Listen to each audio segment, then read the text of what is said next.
Welcome to Folkways, the Folklore of Britain and Ireland podcast. A huge welcome to today's show. I'm so pleased you're here. Today, we're concluding our look at the Cornish Owlman, which we started last episode. You don't need to re-listen, as this episode is going to be very different. I'm taking a different approach. This is more of what I'd call some kind of Cornish epic. We are going on an adventure. I will just give you a little recap here. Dear Sir, I am a student of marine biology at the Field Museum, Chicago. Last Sunday evening, I had a most unique and frightening experience in the woods, near the old church at Mawnan, Cornwall. I experienced what I can only describe as a vision from hell. The time was 9:15, more or less. I was walking along a narrow track through the trees.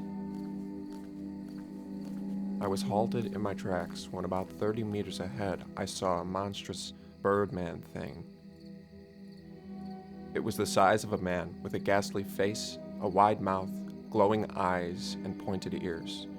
It had huge clawed wings and was covered in feathers of silver-gray color. The thing had long bird legs which terminated in large black claws. It saw me and rose, floating towards me. I just screamed, turned, and ran for my life. The whole experience was totally irrational and dreamlike. Friends say there is a tradition of a phantom owlman in that district. Now I know why.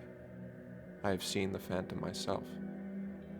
Please don't publish my real name and address. This could adversely affect my career. Now I have to rethink my worldview entirely. Yours very sincerely, Scared Eyewitness.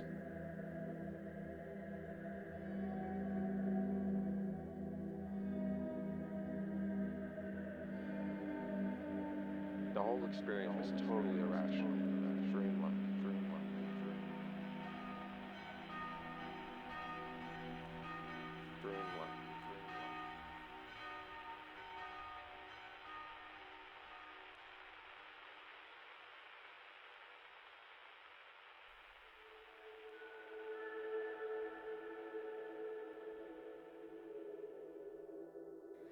Not for the first time on the Folkways podcast, we're going to get into some strange territory in this episode. I was surprised when I started to look in detail at the Mawnan legend, just how many layers there are. In light of this, we're going to meet different characters along our journey today who will help us, maybe, to understand what's going on. I'm going to open with a quote from writer and researcher Jonathan Downes, who has spent years exploring the Cornish Owlman legend. Quote, "I've explored various explanations for the events, and I'm not completely sure which one is true. But I know one thing for sure. I wouldn't let my children play alone in those woods." Welcome to Season 4, Episode 2, the concluding part of Into the Trees.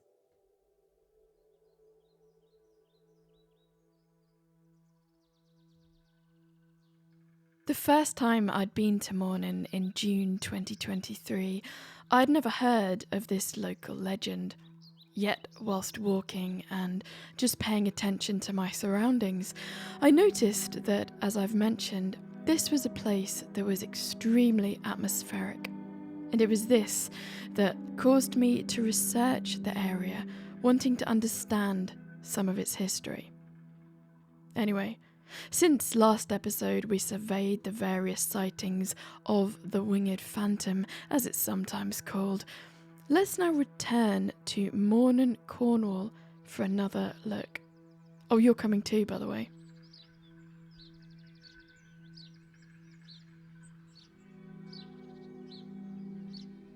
We ventured back to Cornwall in February 2024. By the way, you remembered that you did this, didn't you? Just checking. Yep, you were definitely there. On this day, there was a clear blue sky. It It was crisp, cold, but the coastline welcoming, the promise of spring in the hedgerows we passed. After a couple of hours walking, we found St. Mawnan and St. Stephen's Church and headed through an almost empty car park towards the graveyard. I was, I admit, relieved to see we were not totally alone. An elderly couple ahead who looked like they were searching for a grave. I mentioned we'd be meeting various characters on our journey today. It has been suggested that the entire Owlman legend is the concoction of just one strange individual, Tony Doc Shiels. If you've spent even 5 minutes researching the Cornish legend, Shiels' name has likely come up. Therefore, he is the first gatekeeper on our adventure today. You see him now, standing at the end of the car park, directly in front of the gate to the churchyard. This is an interesting type of lich gate.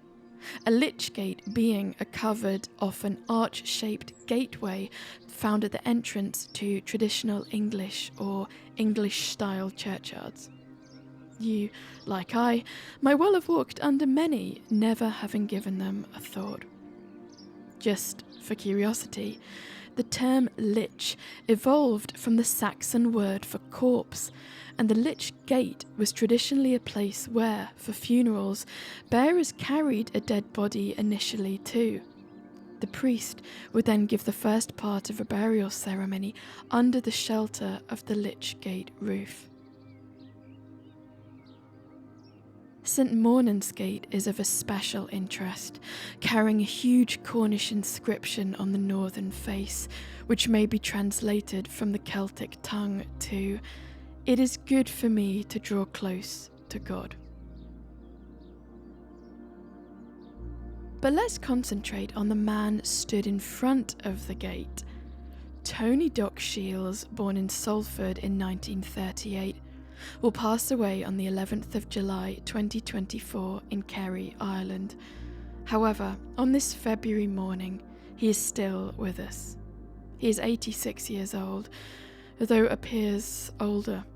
He walks or shuffles with a cane, today dressed in corduroy trousers and jacket with a flat cap over his white hair. Fond of a drink, he cuts an increasingly small figure in his twilight years. Shiels, of Scottish and Irish descent, was, or rather today in February 2024, is a musician and an extremely accomplished surrealist painter who maintained a small cult-like following, having previously been involved in the famous art scene at St. Ives. He is a self-proclaimed magician, often referred to as the Wizard of the West. It all started with his growing of a reputation in the 70s as some kind of monster hunter. As well as our feathered foe, Owlman, Shiels was fascinatingly involved in the legend of Morgor, the sea serpent in and around Falmouth Bay. Shiels claimed to be able to summon the water beastie, a twinkle in his eye as he was interviewed by local TV reporters. How do you go about invoking sea monsters, Doc? What's the trick? Well, I simply make myself as attractive as I possibly can to the beasties, and it's a kind of abstract invitation that's thrown out to them. Would you think for our benefit, Doc, you could make one last supreme effort to invoke Morgor? All right, then. Don't let it frighten you, Doc. I'll try not to. Morgor, Agadas and Pendennis, appear. It's probably there now. We're on the wrong side of the headland, are we? Yes, damn it. Undeterred by this initial failure, Doc tried again, this time employing ancient Celtic rituals. I went down to the beach with a team of naked witches, waved my magic wand, and surprised myself by succeeding. This photo of Morgar, taken after the ritual ceremony, hit the headlines all round the world, with no one more surprised than the Doc himself. It was quite a shocking experience, really, because I thought I was just playing the fool, really. Doc continued his rituals, claiming to have summoned monsters in Ireland and Cornwall. The fact that the naked witches were his daughters kept him in the headlines. I suppose I cause things to happen by putting myself in the position where they will. We have to be open to these things to make oneself kind of vulnerable to bizarre occurrences. And get drunk a lot of the time. It's amazing what you can see when you've had a few pints.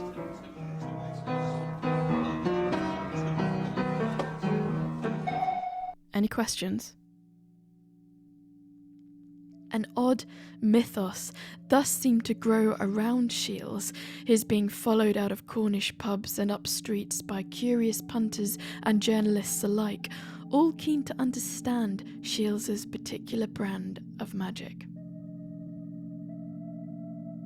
A reminder that Shiels was personally involved with some of the 1970s Owlman accounts, claiming to have spoken directly to some eyewitnesses, obtaining artwork from them showing what they claimed to have seen in the woods.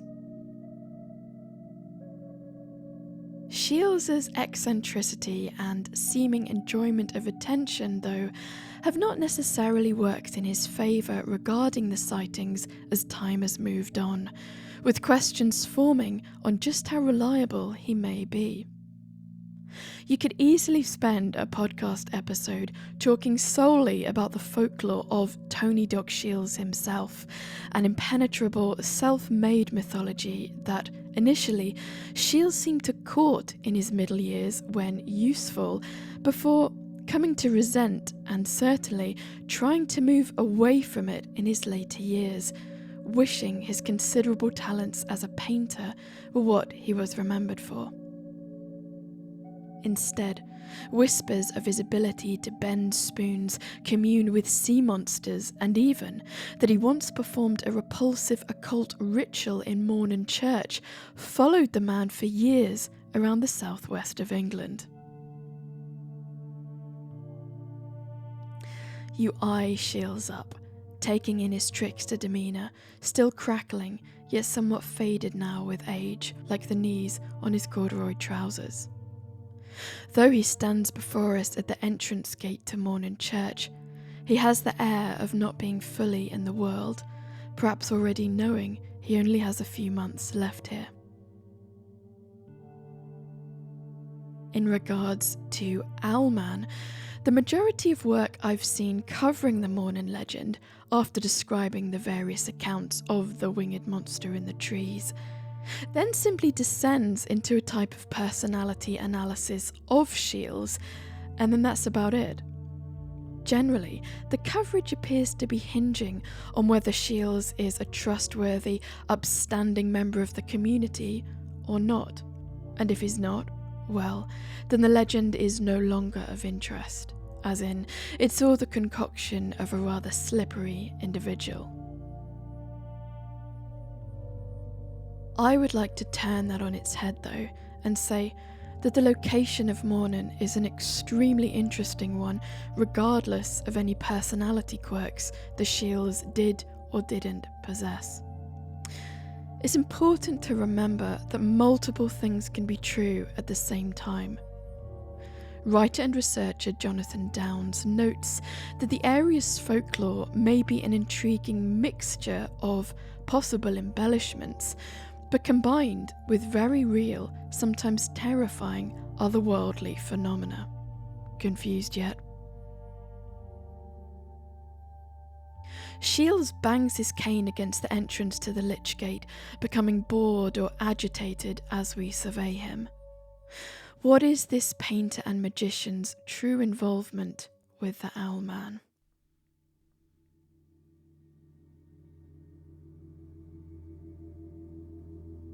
I remember when researching the Mawnan legend, being relieved to learn about Shiels. Okay, so the story is just the workings of a publicity-seeking oddball. Good, we can all sleep a bit easier at night then. The problem with the labelling of Owlman equals Shiels with a full stop at the end is that there are some nuances that we should be aware of. Gather ye closer.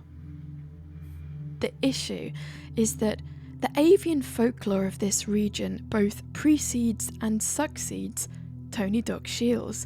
This is rarely noted. The comedic figure of Shiels bending spoons and lurking around graveyards being more attractive and eclipsing the nitty-gritty of the actual timeline. But since we've made the long walk here to the church, let's take a deeper look. At that moment, 4 figures run across the path in front of us, 3 men and 1 woman. They're smartly dressed in what looks like heavy cotton and linens, not looking quite of this time. They laugh, the woman, striking with dark hair barely out of her teens. They jog into some nearby trees in a line, not seeming to notice either us or Shiels, who stares nonplussed after them, crows flying into the sky at the laughter of the disappearing quartet. These are the surrealists of the 1930s.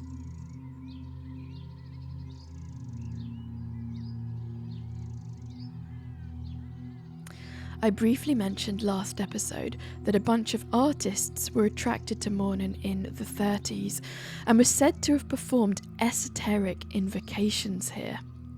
Leonora Carrington, Max Ernst, and friends attempted to summon a half-bird, half-human creature.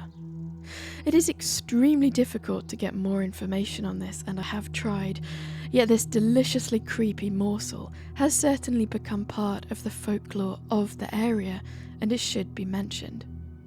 Is it relevant to the Birdman case? We don't know. But this patch of Cornwall became linked to this surrealist motley crew and their avian stylings before Tony Shiels was born. Some have suggested that the winged monster seen in the trees on summer evenings may be linked in some way to the surrealists' time in Mawnan, and in particular to the artist Max Ernst. He famously had an avian alter ego called Lop Lop, who he called Father Superior to the Birds.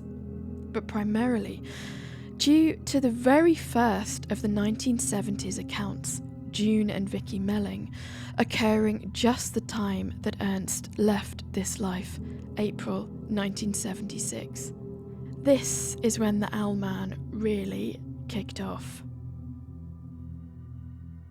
Some say that's just a coincidence, others that there may be a type of psychic link to Max Ernst, whilst others again suggest that the surrealists did indeed succeed in their monster-raising goals. Unfortunately, I can give you no more information than this. But it is irresistible, isn't it? Imagining these artists skulking around Cornish graveyards in the 1930s, arms raised to the sky. The quartet are no longer laughing. Instead, we hear what sounds like the 4 of them speaking in unison, coming from somewhere in the trees.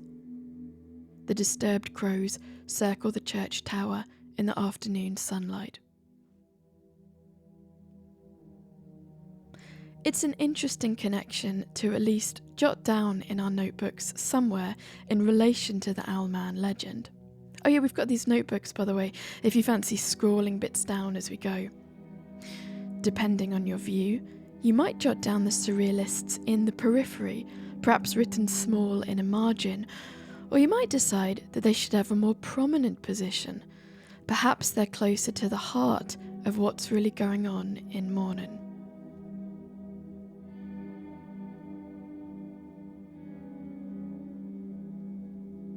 Let's come back to Tony Doc Shiels. Whilst Shiels was involved with some of the initial 1970s accounts, There are too many accounts that Shiels has no connection to, and this point often gets lost. A good example from those we've looked at last episode is the young man Gavin, who wrote that very odd entry in his diary in 1989. Writer and researcher Jonathan Downes, in his 1997 work The Owlman and Others, documents at length his initial meeting of Gavin at Exeter train station in the 90s, and how Downes conducted extensive interviews with him. Ultimately, Downes was confident in concluding that A, Gavin had experienced something in the woods, that whatever it was, he was at least being genuine, and B, that no links to Shiels could be found. An additional problem is that Shiels moved to Ireland, both counties Clare and Kerry, I believe, not too long after his monster dabbling escapades. Yet, the sightings did not stop with his move across the Irish Sea. In his aforementioned work, The Owlman and Others, Downes treads a seeming middle line through the strange events, giving an almost painfully detailed and nuanced position on this oddest of topics. A lot of time, perhaps too much time, is given to the conundrum that is Tony Doc Shiels, Downes writing that whilst Shiels may have benefited from the publicity surrounding the 1970s Owlman stories, that Downes does not think that ultimately Shiels is the source of the stories, an important distinction. He may have washed his face in the waters, but is not the spring itself. I don't bring up Downes' opinion or the issue regarding conflicting timelines to nail my colours to the mast, so to speak, far from it, but rather for completeness. The fact that Shiels is only connected to some of the accounts should be mentioned, but never is in the numerous copy and paste articles on the Mawnan legend that now flood the internet. So, dear listener, I leave this entirely up to your discretion to research the incidents in Mawnan more thoroughly, if you like, and to make up your own mind regarding Shiels. Perhaps you're satisfied that the trail ends here, and if so, you're welcome to leave with Shiels now. I notice he's looking rather impatient again, inexplicably starting to rake the stones near the gate with his shoe. If you're confident that Shiels is the answer, feel free to leave together and perhaps head to the Red Lion Boozer in Mawnan Smith. After all, he only has a few months left here. I'm sure he has many tales to tell. Alternatively, maybe the surrealists caught your eye and you'd rather head through the undergrowth towards their distant chanting at the back of the graveyard. If you'd like to pursue either of these options, feel free to stop this audio now, but if not, on we go.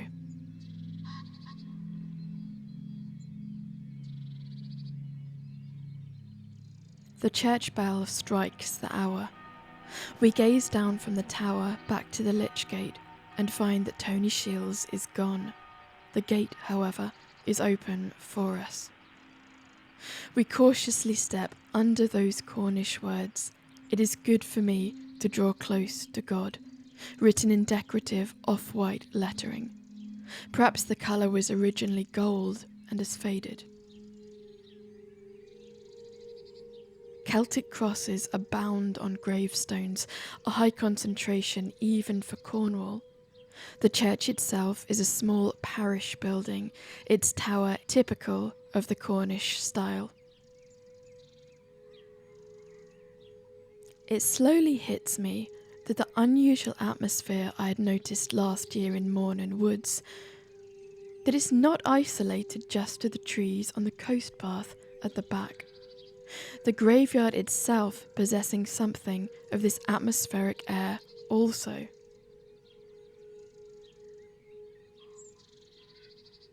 There are differing ways to describe or think about the personality of place. Genius loci translating as spirit of the place, making a bit of a resurgence, I've noticed. To the Romans, a genius loci was literally the protective spirit of a place, often depicted in religious iconography as an actual figure to be gazed upon and considered. In modern parlance, a place's genius loci is perhaps considered less literally and more in terms of a location's subtle and distinctive attributes. For example, in conversation with a friend whilst describing a memorable place you visited on holiday, you first start describing the place's physicality, but we might then describe the location's effect on our mind. We might talk about its tranquil or rejuvenating quality. Perhaps it made us feel energized, or we might even describe it as mysterious or having a sense of magic, a presence, if you like, that we deem appropriate to try to convey. Some places we might describe less favourably. Perhaps they put us on edge or we feel uneasy.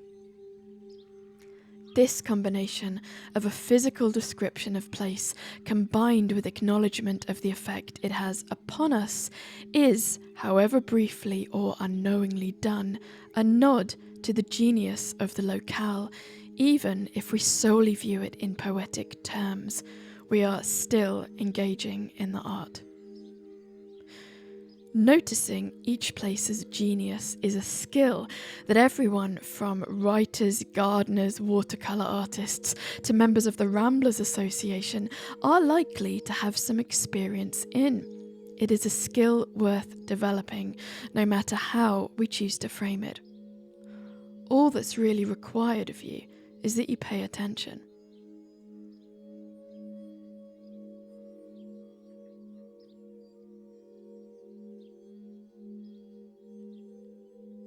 Mawnan's genius is dark, watery, ancient. Despite the veritable beauty all around us, I find the sight to be unpleasant. The word I desperately want to use is creepy, but being a sensible adult, I'm trying to find other ways of describing it. But that's what my body has wanted to say all along, starting with the beginning of last episode. And sometimes that direct gut reaction can be helpful in life. Without worry of sounding overdramatic, this whole area is creepy AF. But why, I ask you, us both standing in front of the church, looking up at its tower, drawing a blank? Other similar locations, quiet churchyards next to the sea, might be described instead as peaceful. Mawnan's genius is not peaceful. That is, interestingly, not an appropriate description. Mawnan's genius has a bit of an edge to it.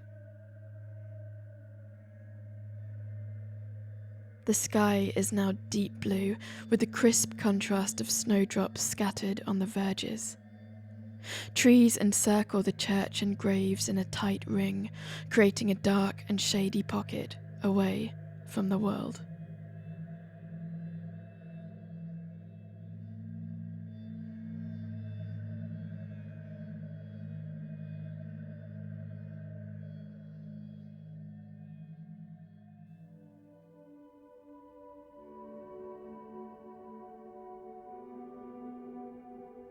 I'd been reading Ithell Colquhoun's seminal 1957 The Living Stones, an appropriate read for a trip to Cornwall. Colquhoun, born in 1906, was first and foremost a surrealist painter who, with the publication of The Living Stones, contributed one of the most original, unforgettable love letters to Cornwall. In this surreal survey of the Cornish landscape, Colquhoun marries a dizzying knowledge of mythology, history and language, which she weaves together as she documents everything from folk customs to forgotten wells and monuments, her physically scrambling through brambles and briars to movingly bear acknowledgement. In a chapter on holy wells, Colquhoun describes a place called Carn Uni, related to Saint Uni in West Cornwall. She notes a sadness that she found permeated the area. High up on the moors, the place where the waters that feed the Leonora Valley rise, there are 2 wells to be found. Seeing the now neglected scene of the wells in the mid-20th century, seemingly forgotten by the people, Colquhoun notes that this is Saint Uni in neglect, Saint Uni deserted, not resentful, but poignantly forlorn. She writes that, quote, "Once the place enjoyed a reputation, and even today it is a hillside of many springs, though St. Uni's chapel has long fallen into decay and can now only be traced by imagination's eye.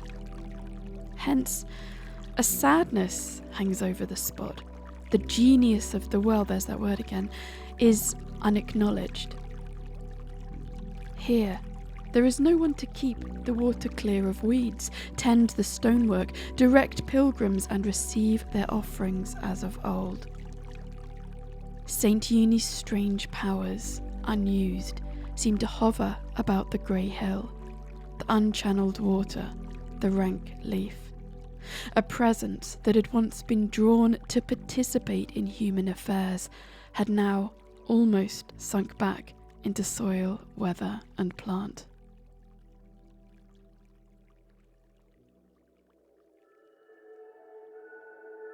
Reading Colquhoun sharpens the mind. She, long gone now, encourages you to investigate your surrounds like a sleuth. An example is to begin by thinking just about the names of areas we take for granted, perhaps to look for the first time. To both head to the history books, whilst also physically raking our fingers through the soil.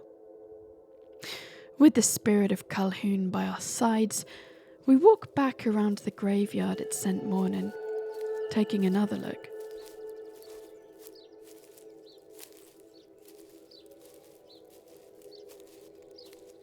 Ahead, we see a woman sitting leaning against one of the Celtic crosses, apparently reading a book. We venture closer, would you believe, to see a young Ithell Colquhoun appearing dress-wise as she did in a striking series of sepia portraits. She is wearing a long white dress with puffed sleeves, her short mousy hair scooped back. The sheaf of wheat she held in the pictures down at her feet now. We cautiously walk slightly closer to see the book that she is holding it's no less than the work I have just described, 1957's The Livingstones. What are the odds? She is thumbing through the book, as if looking for something in particular that she wrote. She then starts to read from the page. We're not sure if it's to us, as we remain unacknowledged by her. The life of a region depends ultimately on its geologic substratum, for this sets up a chain reaction which passes, determining their character, in turn, through its streams and wells, its vegetation, and the animal life that feeds on this, and finally, through the type of human being attracted to live there. In a profound sense, the structure of its rock gives rise to the psychic life of the land.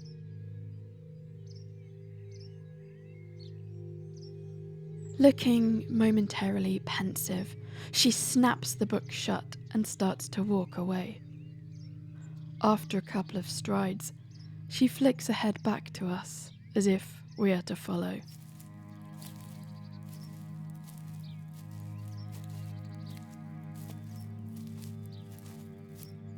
The first thing we notice, Colquhoun leading us on through the graves, is that there is an extremely prominent ancient earthwork going directly through the graveyard.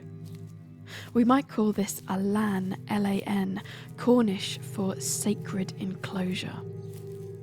It is impressive and immediately identifiable. Clearly, it predates the church it now surrounds, suggesting this was likely a sacred or notable site before the so-called Celtic missionaries arrived, and that they consciously chose to build the church within the ancient boundaries of the earthwork. We of course know many churches were built on older sacred sites. It is possibly a defensive fortification, with what remains of the ancient structure forming a section of the churchyard's western hedge. It looks like parts of it have been destroyed or broken. It suddenly ends, for example, and we have various churchyard restorations to consider as possibly having played their part, including, just from those that we know, multiple church enlargements starting from the 13th century right up until 1920, with what the church guide describes as, quote, an ill-advised restoration in 1830, which destroyed much of interest. So, as our first point, we've got a very prominent earthwork, likely either from the Bronze or Iron Age, suggesting this as a notable ancient site.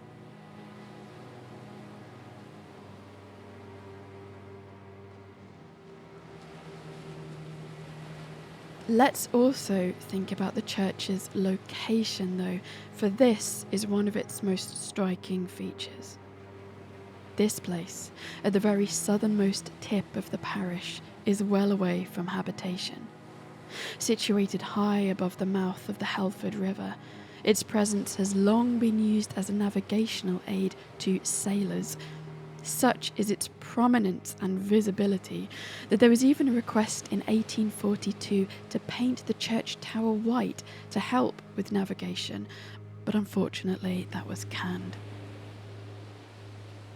We must also note that this place, this location, is truly stunning, and to really appreciate this, you can stand in the open south door and gaze out to sea, feeling time beginning to swirl around you.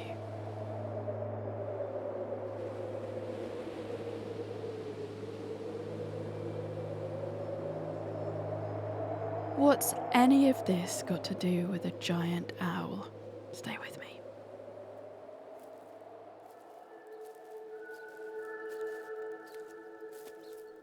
Colquhoun continues walking ahead of us, striding through the graves, sometimes bending to remove moss and lichen from the headstones. Following the sprightly young woman as her white dress swishes around the graves, these are some of our initial observations then. 1. An ancient site. 2. A prominent location, visible for miles around. And 3. The aesthetic appeal, the beauty.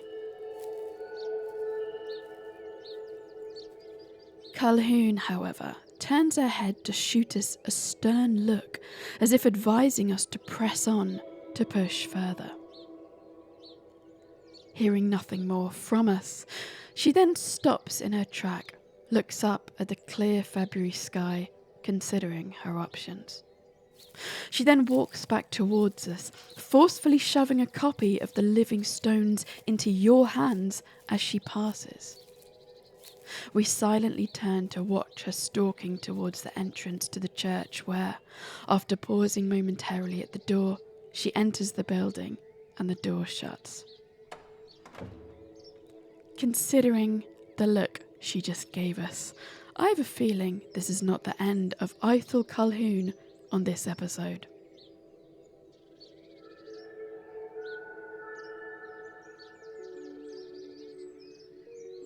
We turn back around and a large figure jumps out from behind a nearby gravestone. The figure is over 6 foot with long, shaggy, dark hair. This is writer and researcher Jonathan Downes. He is speedily leafing through his 1997 publication of the Owlman and Others. We can hear the pages being turned before he tucks the book under his arm and scurries off towards another grave. We've already mentioned Downes a bit already, so we won't linger too long here with him, besides he seems rather busy. But as I've mentioned though, it is likely Downes has spent more time researching the Owlman mystery than any other person. Besides his nuanced thoughts on Tony Shiels, Downes' work highlights other interesting issues to be considered. He asks us what are the different categories that the vision might fall into. It might just be a regular bird of prey that's been sighted, and perhaps in the gloom it's been distorted. Maybe it's a totally new species of bird, as of yet undiscovered. Maybe it's all a massive hoax. Or maybe it's something not of this place, not actually a bird, but rather a projection, a vision from elsewhere, seen, however momentarily. Or maybe it's a combination of all the above and more. It's not up to me or Downes to tell you how you should think about this.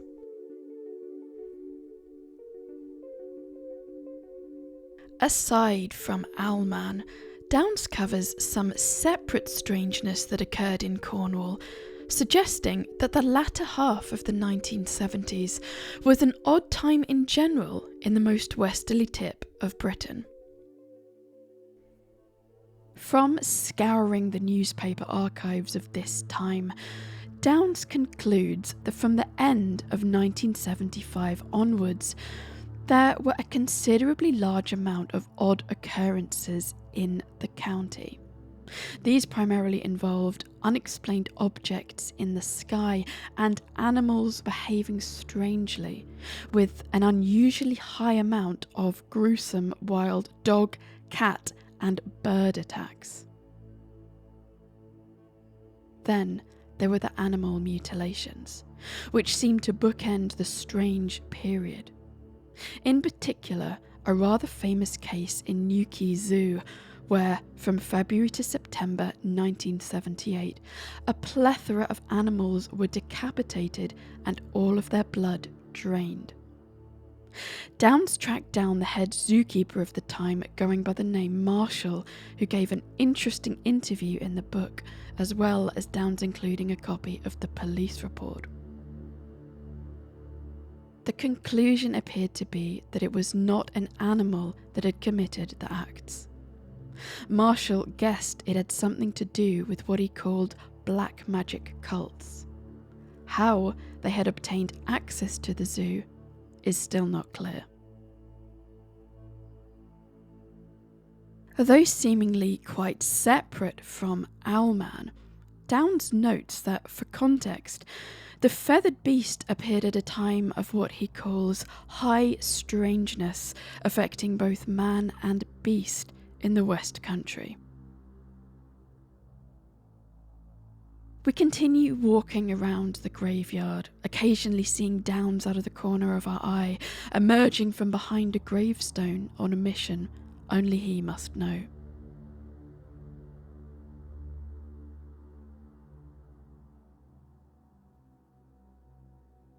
Towards the end of his book, Downes makes an almost throwaway comment that, in my opinion, is the most interesting of the entire publication.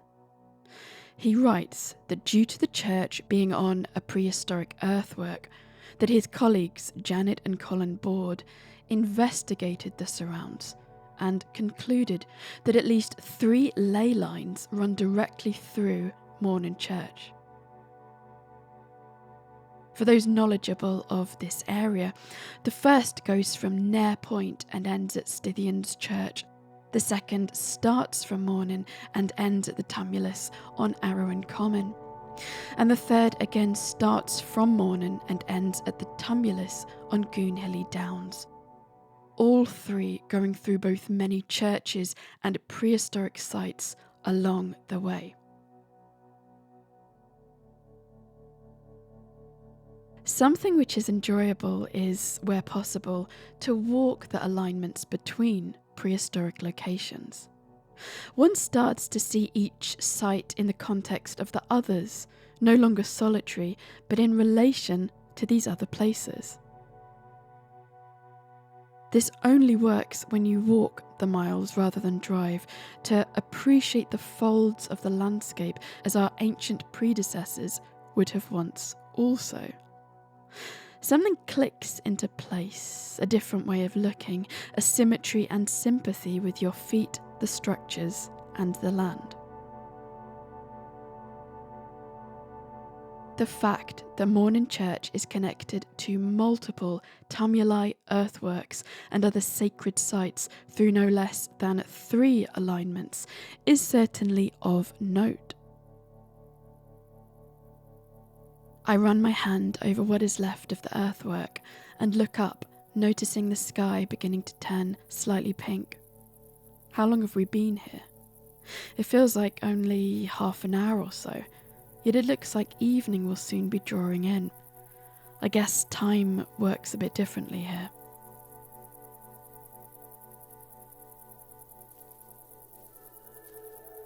You cover your lips with your finger as 2 small figures walk past us. The 2 young girls speak with Lancashire accents and are dressed in brightly coloured clothes.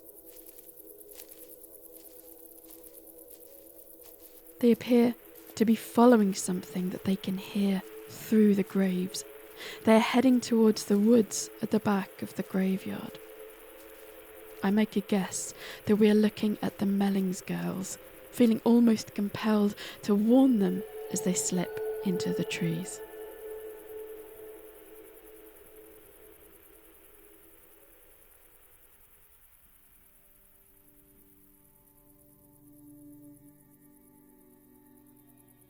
This next part is going to be a bit different.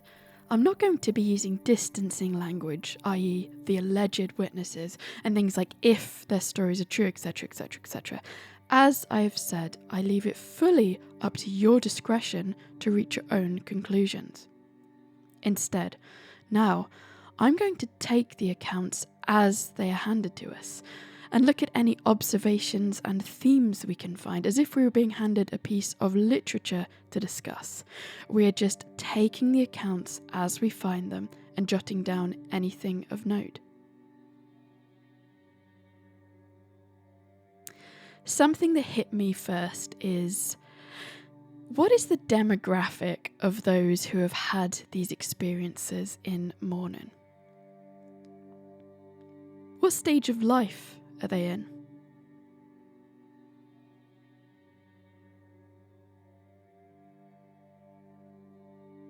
You might well have noticed that this is a phenomenon that is attached to youth.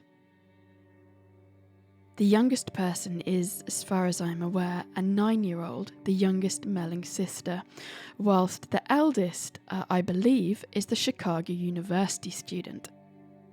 Whilst the exact age of the student is not given, and yes, whilst they could be a mature student, looking at the average age of students in the mid-90s, there is a high chance that they were between 18 and 21 years old.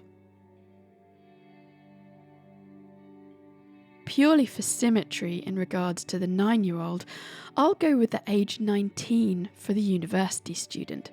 So youngest 9, eldest, let's say 19. So, what do a 9 and a 19-year-old have in common? Well, not a lot really. The only thing that we can say is that this decade bookends the time we loosely call adolescence. Adolescence is officially classified as being from age 10 to 19, with the rest of the Owlman accounts falling in between. So you can jot that down in your notebooks if you like, adolescence. We also have the sex of those involved. All sightings apart from one came from females. In the last episode, I gave the Chicago University student a male voice, but this was in fact incorrect. My mistake. The student was female. The one and only male in the whole saga is 13-year-old Gavin, who wrote that entry in his diary in the late 80s. However, at the time of the sighting, he was with a girl of his age who he was emotionally involved with. They had the experience together. So, the Owlman is firmly wedded to youth, it seems, but specifically female adolescence. This reminded me of the 1970s surreal film Valerie and Her Week of Wonders. I've mentioned this film before, where a 13-year-old girl deals with terrifying phantasmagorical beings as a type of allegory for puberty and individuation. With the Owlman, we have the same themes, teenage girls and monsters, yet the beastie has stepped out of the psyche and into a strip of woods at the edge of the country.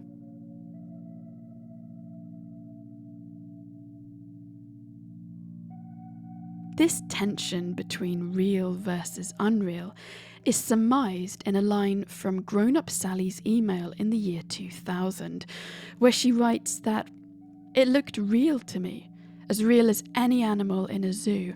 It looked flesh and blood.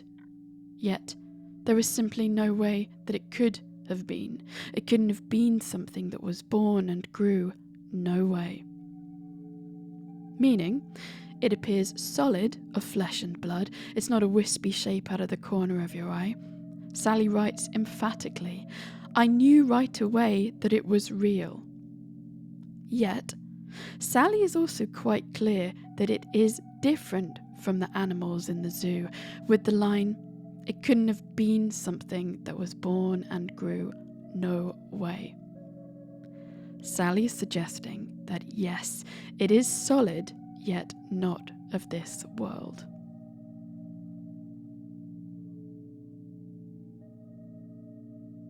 Obviously, the most dismissive answer to the adolescent female issue is, well, only a bunch of young girls would be dumb enough to confuse an owl with a monster. Job done. Next question. We might also mention social contagion. Teenage girls, in particular, are linked with socially contagious behaviours. In this example, word getting out about shadows in the wood, and this then influencing others' experiences. Taking the opposite approach, we might instead talk about hormonal profiles, menstrual cycles, and, depending on your cosmological view, ask whether the teenage state and its flood of hormones in flux might give access to, in certain conditions, other ways of seeing the world. We hear rustling in the grass and look behind to see another two girls, older, in around their mid-teens this time, walking straight past us through the graves towards the woods. As we silently observe, another thought comes to me. In relation to folklore, we should also look at a concept called liminality. Please find my Season 2 work on the liminal for a more thorough look. To keep it brief, a liminal stage is that between, or a bridge taking you from one state to another. An example might be where you start to wake up from sleep, you start becoming conscious. We are momentarily between sleep and wakefulness. Neither label quite applies. Folklore is very concerned with these between states. As I've said previously when stumbling upon a folktale, take a moment to check for the amount of liminal references. We first have the temporal time in relation to liminality, primarily dawn and dusk, the meeting of night and day.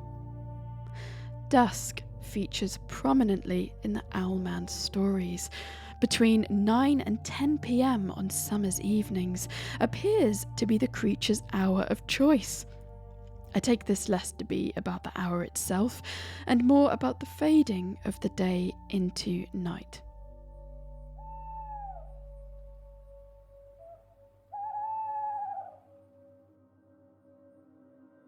But let's also come back again to the age of the girls. As I've argued previously, one's teenage years in general can be seen as an extended liminal state. During this time, the human body is taken from the infertile prepubescent state, squeezed, squashed and stretched into a being that has the potential to no less than give forth of life. It's that in-between where, at parties and family gatherings, you don't look quite right on the kids' table anymore. You're all gangly and you don't fit well in the chairs, and you're sort of hunched over. But you look equally conspicuous at the adults' table. You have no idea what's going on. Maybe you're getting cooed over and you're a bit embarrassed. You stick out there too. You're quite aware that this isn't your jam either. This youthful liminal state is linked in folklore to trips to the other world and of meeting with otherworldly beings. So, in reference to the Owlman, we have two strong liminal references. You might like to scroll the word liminal down in reference to the hour of the evening and the hour of the human. To my knowledge, there is not a single example of a non-adolescent having this very specific experience in the woods of Mawnan. However we interpret the reasons why, adults do not see the Owlman.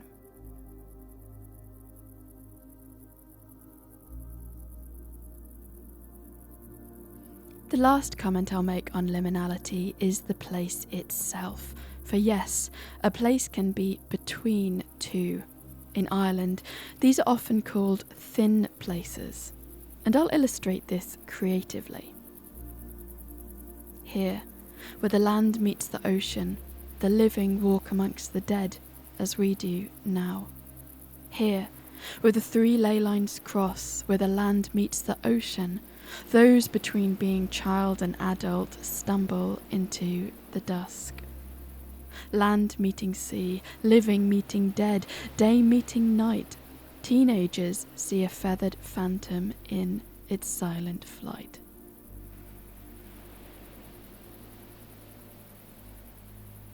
Dusk is now drawing in fast upon us. Where has the time gone? We have covered an awful lot of ground on this episode, haven't we? Tony Doc Shiels helped us to think about performance magic. The surrealists from the 1930s gave us a lesson in conjuring. We then pondered the genius of a location and the different ways to think about that. Ithell Colquhoun told us to look under our feet as she highlighted the ancient use of these grounds. Jonathan Downes showed us that there were alignments with other prehistoric sites, and that the Owlman sightings of the 1970s did not occur in a vacuum. Finally, the wandering girls in the graveyard helped us to consider the liminal. I'm really going to need some time to process all of this. Some of you may have anticipated the move I've been trying to make by walking around St. Mawnan graveyard in this way. Something I've noticed in the primarily online coverage of this legend is that the location is often secondary if it's even really mentioned much at all. The sole focus is on the feathered foe, and is often treated abstractly, cut from its surrounds, as if it can just be dumped in any churchyard. The place itself is rarely given a special focus. In these various retellings, the main character is certainly the Owlman, and all other parts are cameo roles. The Owlman is now a kind of international celeb, often talked about in the same breath as the US Mothman. You'll find his owliness often making an appearance on A to Z's of Who's Who of the world's monsters. He's on all sorts of blog sites, Reddit threads, you name it, people trying to work out what this phenomenon is. And as interesting as I find these sites, these threads, I have the distinct impression that something is missing.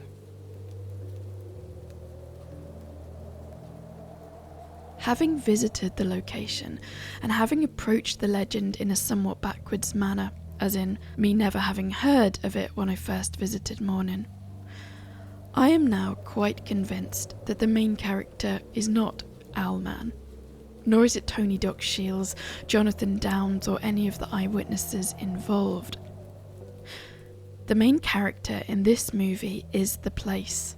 It is the location. Everything spans out from here.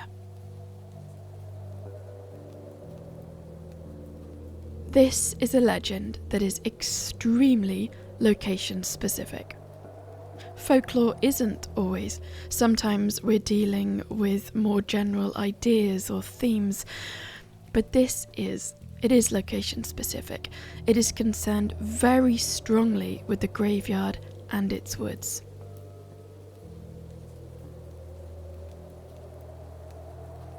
All that I do know is that whatever happened in the 1970s all the way up to 2009, I would be surprised if this is the only uncanny tale that's been told about this area. I would suggest that here, the eerie has far older talons. And yeah, rather than abstracting our feathered foe, like I've said, severing him from his home turf, hurtling him out into space with every idea under the sun, the answer might be found by rather coming literally back down to earth.